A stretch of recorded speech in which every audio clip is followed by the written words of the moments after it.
көзге көрінбейді, шауқым шығармайды. Бірақ ол келгенде қалалар босап, көшелер тым-тырыс болады. Анқырағы өмір тоқтайды. Тарихта адамзат көплеген ұрыслар, революциялар, апатшылықтарды басынан кешірген. Бірақ ең көзге көрінетұғын дұшпанлар емес, әйне көрінбейтұғын вирустар себеплі көп адам құрбан болған. Олардың діні де, миллеті де, шекарасы да жоқ. Тек бір нәрсе менен сайлайды. Бейпаруалық. 1347 жылы оба, 1918 жылы болса испан грибі, ал 2020 жылы болса COVID-19. Бұл пандемиялар адамзат тұрмысын бүткілі өзгертіп жіберді. Һәм артында бір сұрау қалды. Адамлар бұл пандемиялардан не үйренді? Бүгінгі видеомызда біз тарихқа назар таслаймыз, яғни өлім құсы нықабындағы шпакерлер испан грипі қалайынша Европаны жаулап алғанлығы һәм пандемияның бізге қалдырған сабақлары хақында сөйлесеміз. Бұл Айдың каналының жаңа саны, мен Айгүл, басладық.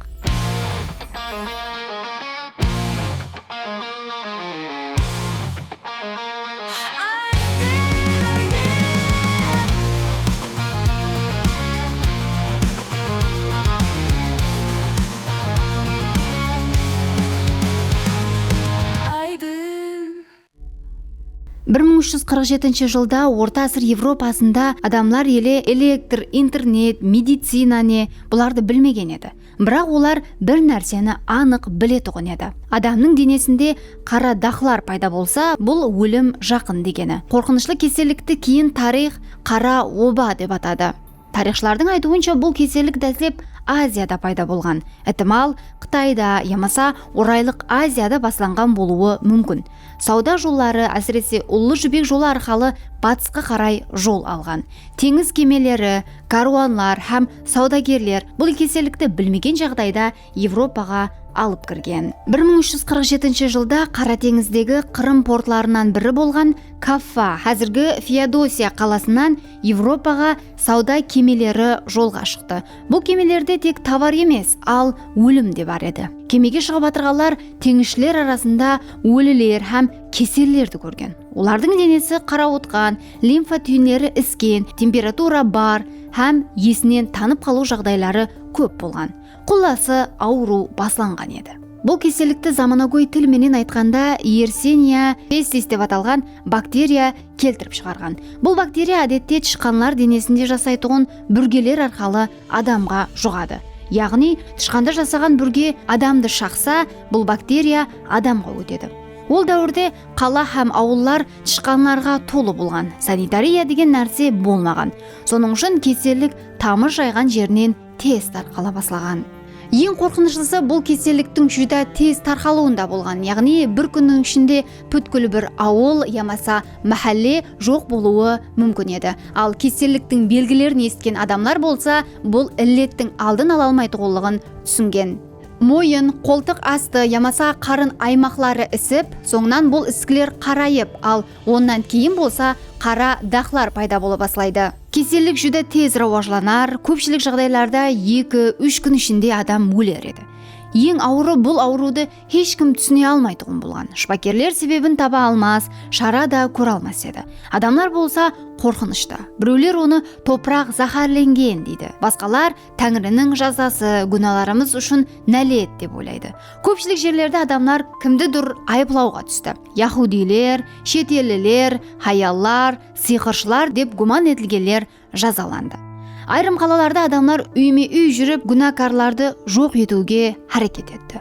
Қорқыныш соншелі дәрежеде күшлі болды. Адамлар әттекі өз балаларын таслап қашқан. Шпакерлер болса өзіне тән киім киген. Бәлкім сіз қос нықабы деп аталушы ұзын, тұмсық тәрізлі нықабларды көрген шығарсыз. Олар бұл нықапқа түрлі өсімліктер, уксус, ямаса әтірлі кезлемелер тігіп, хауаны тазалап атырмыз деп ойлаған. Әлбетте бұл жәрдем бермеді. Тарихшылардың есаплауларына қарағанда қара оба нәтижесінде Европа халқының 30 ямаса 50% набыт болған. Ал айрым деректерде болса, бұны санларда көрсететұғын болсақ, 75 миллионнан 200 миллионға шекем деп келтірілген. Яғни сол дәуірде 3 адамның біреуі қайтыс болған.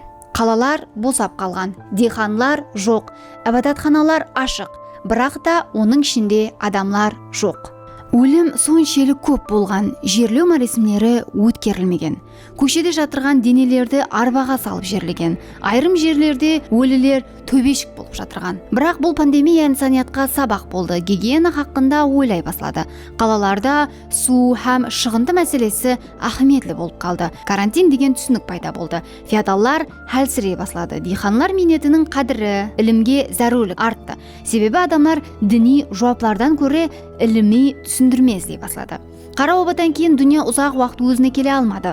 Соңынан арадан 5 әсір өтіп адамзат және көзге көрінбес дұшпан менен дұсласты. 20 әсір кіріп келгенде, яғни 1918 жылы тарих және такрарланды. Бірінші жаһан ұрысы жұмақланып жатыр. Адамзат шаршаған, жараланған, аман қалғандар болса тіршілік арманында. Бірақ ұрыс тамам болуы менен адамлар дем алады дегенше жаңа апатшылық басланды. Бұл сапары дұшпан құрал менен емес, хауада, әрбір демде жасырынып тұрады.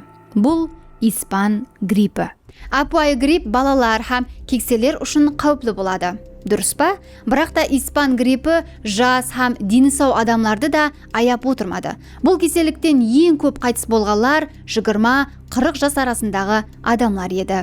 Ілім кейінірек анықтады. Бұл вирус иммун системасын хәдден тысқары жеделдестіріп жібереді екен. Яғни саламат адамда қорғану системасы вирусқа қарсы соншелік күшлі күреседі екен. Бұл күрес өзі үшін да қауіплі болып қалған. Елі де анық емес. Айрым тарихшылардың пікірінше ақш-та басланып ұрыс арқалы Европаға тарқалған. Басқалар болса Қытай, ямаса Франциядағы әскери лагерлер деген пікірде. Бірақ бір нәрсе анық. Бұл грип дүнияның дерлік барлық мүйішіне жетіп барған.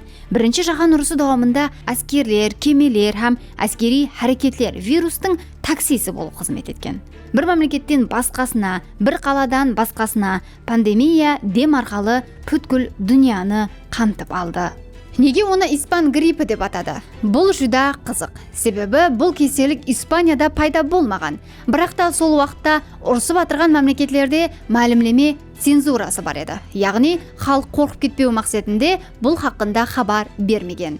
Испания болса ұрыста қатынаспаған һәм баспасөзі еркін еді. Сол етіп, дәслепкі мәрте грип хақында Испания газеталарында пайда бола бастаған. Соның шында бүткіл дүния жүзінде ол испан грипі атын алған. Негізінде болса ол бүткіл адамзаттың кеселдігі еді.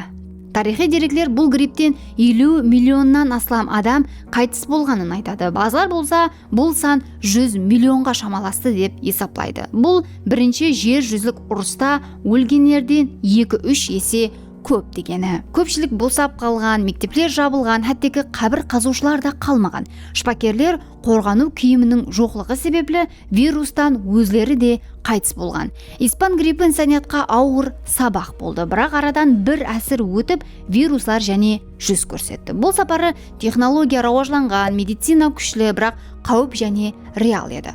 21-ші әсір пандемиялары енді тек қана кеселік емес, ал бүткіл дүнияны сынақтан өткеруші глобал хадисеге айланды.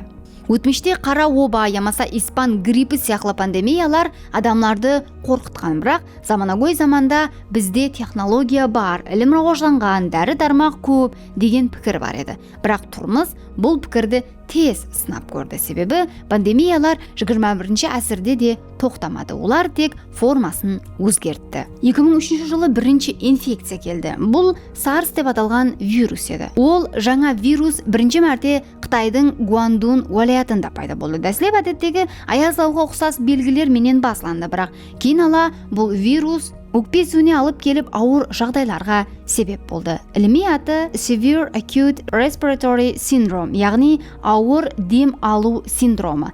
SARS жүді тез тарқалды. 30-ға шамалас мемлекетте 8.000-нан астам адам кеселенді һәм 800-ге шамалас адам қайтыс болды.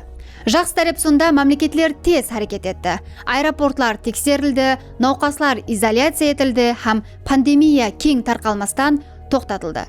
Бұл нәрсе соны көрсетеді, яғни заманауи дүнияда адамлар тез әрекет етсе, вирус үстінен жеңіске ерісу мүмкін. Бірақ та 2014 жылда Африкада Эбола вирусы бас көтерді. Оның пайда болған бірінші дәуірі болса 1976 жыл есептелінеді. Ал ең күшейген дәуірі болса 2014 жыл деп айтылады. Бұл сапары Батыс Африкадағы 3 мемлекет Гвинея, Сьерра-Леоне һәм Либерия ең көп зиян көрді. Эбола жүда қауіплі вирус еді. Ол денеде қан ұюын бұзып, ішкі қан кетуіне себеп болатұғын еді. Өлімшілік дәрежесі, яғни кеселленгендердің өлуі кейде 70%-ке шекем жеткен.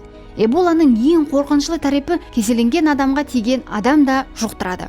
Шпакерлер, мейірбикелер жақынларына қарағанда шаңырақ ағзалары көпшілік жәрдем беріп атырғанда өздері де вирусты жұқтырып алған. Бірақ бұл вирус кең тарқалмады, себебі ол тек арынан ауыр жағдайға түскен адамлар менен тығыз байланыста жұғатұғын еді. Яғни Эбола жүда қауіплі еді, бірақ тарқалу тезлігі шекленген. Һәм ақырында 2020 жыл бүткіл дүния бір уақыттың өзінде естіген атама COVID-19. Ол Африкада да, Азияда да тоқтамады. Ал керісінше бүткіл глобал дүнияға тікелей hüjum етті. Дүния бірінші мәрте жауылды. Самолетлар ұшпады. Мектеплер жауылды. Емлеуханалар толып кетті. Һәм хәттегі стадионлар уақытынша емлеуханаға айландырылды. COVID-19 дәсілеп Қытайда анықланған адамлар арасында жеңіл тұмаудан басланды. Бірақ кейін ала дем алу машқалалары, жүрек іскерлігіндегі бұзылулар, хәттегі ұзақ мүддетлі асқынлаулар бақыланды. Вирус хауада хәттегі симптомы жоқ адамнан да жұққан.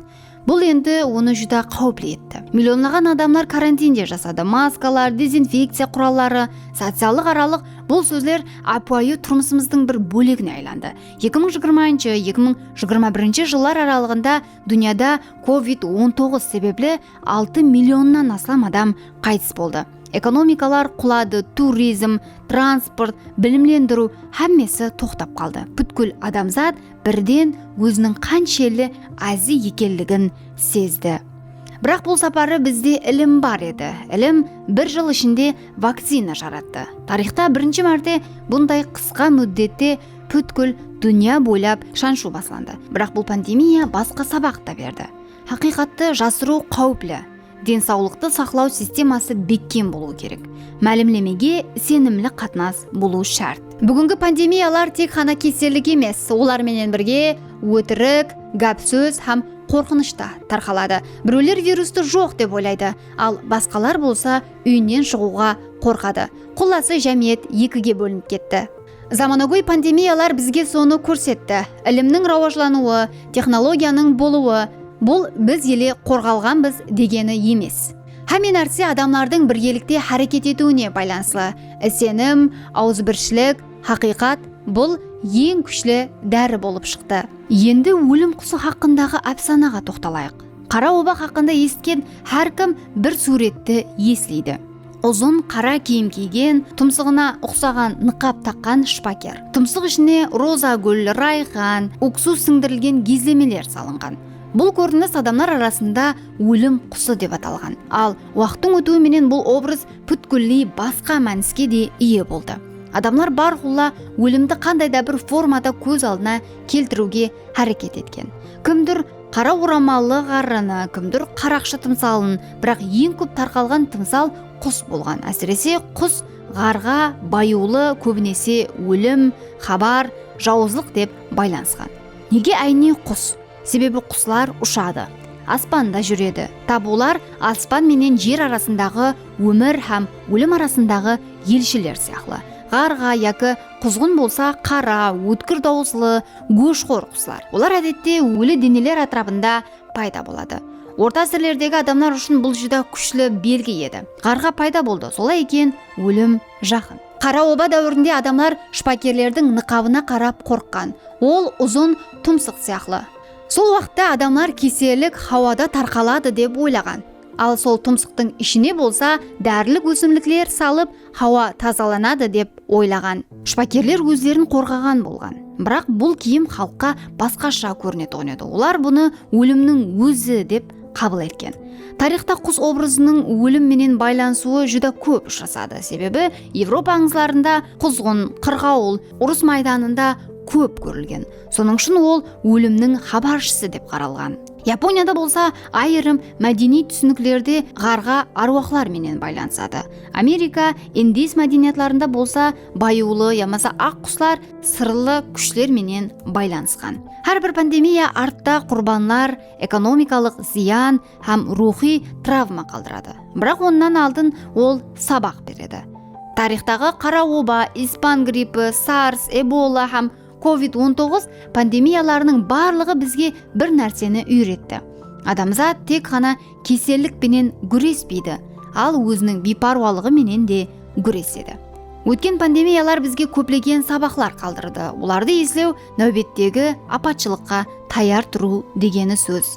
COVID-19 дәуірінде бір тарепте ілім, хақиқат һәм статистика болған болса, екінші тарепте қорқыныш һәм өтірік тарқатушылар да болды. Испан гриппі дәуірінде мемлекетлер ұрысы себеплі кеселік хақында мағлұматлар жасырылған еді. Ал бұл болса пандемияның тарқалуына себепші болды. Сондай-ақ COVID-19 дәуірінде де дәслепкі хаптелерде мағлұматлар ашық айтылмады. Ал бұл болса өз уақытында тез қарар қабыл етуді кешіктірді. Біз соны түсіндік. Мәлімлемені, яғни хабарды жасыру қауіплі.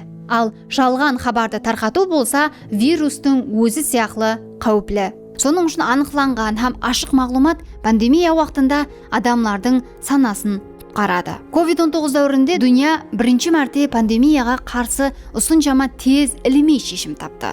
Ілім бір жылда вакцина іздеп шықты. Бұл тарихта бірінші мәрте жүз берді. 1918 жылғы испан гриппі дәуірінде вакцина жоқ еді.